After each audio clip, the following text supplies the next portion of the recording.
retrait de Ouattara de l'élection d'octobre 2020, la réaction de l'ex-ministre. Le ministre Aouad Dombello réagit. Le 5 mars 2020, le président Alassane D. Ouattara Ditado était devant le Parlement ivoirien en congrès.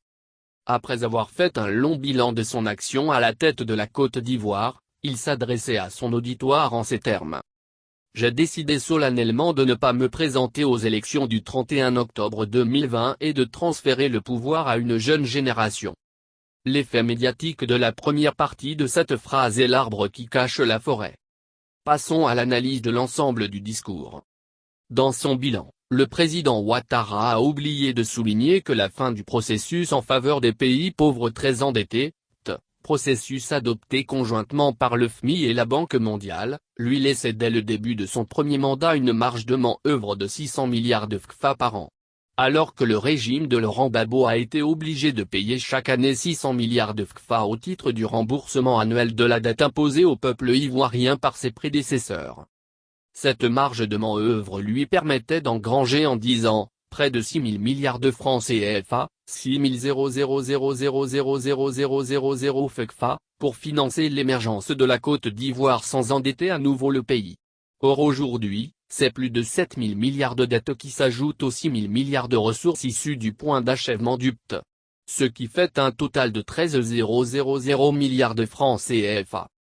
Faisons un bilan sommaire tiré de son discours avec cette somme: 115 km d'autoroute, 7 universités, 33 698 salles de classe, 277 lycées et collèges, 40 000 km de pistes réhabilitées, 22 ponts, 545 km de routes interurbaines bitumées, 245 km de voiries, 10 hôpitaux régionaux, 22 CHR, 78 hôpitaux généraux et 233 centres de santé, l'accès de 80% de la population à l'eau et à l'électricité. Nous avons beau retourner les chiffres, le compte n'y est pas. Car, de façon arithmétique, le résultat de l'addition des montants de ces travaux ne vaut à peine que 20% des sommes mobilisées en 8 ans. La question que le peuple ivoirien est en droit de se poser est: où est passé mon argent? En effet, où sont passés les 80% des 13 000 milliards CFA? Est-ce que cette somme a servi à rembourser la France pour sa guerre faite au peuple de Côte d'Ivoire de 2002 à 2011 à travers des fausses factures, des factures fictives ou des marchés attribués à des entreprises françaises dont les bénéfices repartent en exploitant les règles qui régissent le FECFA, parité fixe entre FECFA et euro et libre transfert des revenus? Christophe Barbier nous donne la réponse: nous ferons payer la facture de la guerre, déclarait le journaliste français Christophe Barbier à la télévision française LCI, juste après la chute du président Laurent Gbagbo sous les bombes françaises en 2011. Et les travaux attribués en gré à gré ont été surfacturés et ont permis d'enrichir les membres d'un cercle bien fermé? Le peuple ivoirien a le droit de savoir et les dirigeants actuels ont le devoir de répondre. Un audit nous situera sûrement sur la corrélation coût/qualité des projets ainsi que la destination finale des 80% des 13 000 milliards CFA. Les guerres en Afrique contre les souverainetés pour perpétrer le pillage du continent par des commandos visibles et invisibles, constituent la constante de la politique française en Afrique avant et après les indépendances. La présence de l'armée française en Afrique et le FECFA sont les deux moteurs de cette machine de guerre. Il faut donc que le président sorti des élections présidentielles de 2020 en Côte d'Ivoire soit celui élu par le peuple ivoirien et non celui désigné par le dispositif de pillage en Afrique visant à assurer la continuité de la présence de la France en Afrique et son rang dans le monde. Nous sommes aussi en droit de nous interroger sur cette autre déclaration dans le discours de M. Ouattara qui est: le transfert du pouvoir à une jeune génération. Déclaration contraire aux dispositions constitutionnelles d'accession au pouvoir qu'il a lui-même fait voter en 2016 et qu'il soumet aujourd'hui pour amendement. La déclaration de retrait tactique de M. Ouattara vise à cacher le cadre institutionnel et réglementaire qu'il compte mettre en place pour assurer la continuité de son régime soit par lui-même soit par l'héritier qu'il aura choisi.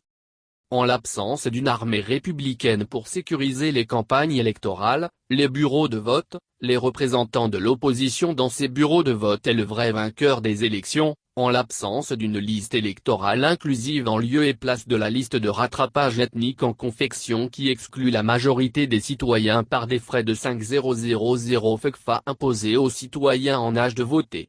Alors que dans le même temps, cette liste enregistre les militants du RHDP qui bénéficient eux, par contre, de la subvention indirecte de l'État.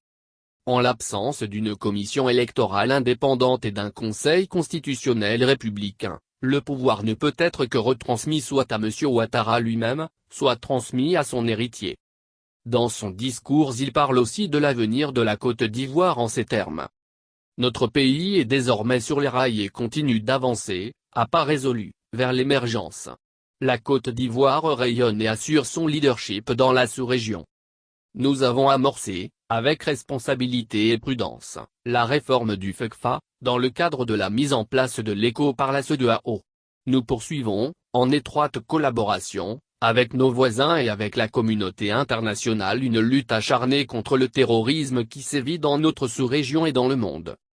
La réalité est que la Côte d'Ivoire réémergera, à pas résolus, parmi les pays pauvres très endettés. L'échec de Ouattara à imposer l'éco-CFA contre l'éco-souverain de la CEDEAO est à n'en point douter, un sujet de préoccupation pour Paris qui risque de ne plus disposer de la manne financière nécessaire pour assurer la continuité de son armée sur le sol africain au nom de la lutte contre le terrorisme. Pour Paris, la bataille pour imposer l'éco-CFA va donc de pair avec la bataille contre tous les chefs d'État qui s'opposent à l'éco-CFA et qui défendent l'éco-souverain dans la sous-région.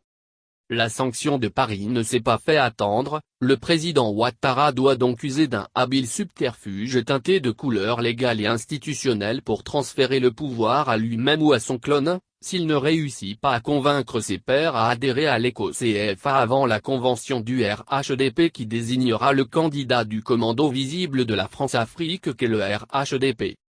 C'est, donc, un retrait tactique pour détourner l'attention de la communauté nationale et une partie de la communauté internationale sur la réelle nécessité de restaurer les libertés démocratiques et les droits de l'homme en Côte d'Ivoire par un dialogue inclusif en libérant Laurent Gbagbo, Blé Goudé, les autres prisonniers politiques et tous les prisonniers militaires pour reconstituer une vraie armée républicaine qui peut faire la différence entre droits de l'homme et chasse à l'homme et créer les conditions d'élections équitables, sécurisées et inclusives. La gauche ivoirienne ne doit donc pas se laisser distraire et continuer à construire son unité pour assurer le combat pour la souveraineté et l'unité du pays ainsi que celui du continent et contribuer, avec l'opposition démocratique et la société civile à restaurer les libertés démocratiques, les droits de l'homme et les conditions d'élection équitables par la libération des prisonniers politiques et militaires, le retour de Laurent Gbagbo et de Blé Goudé en terre ivoirienne.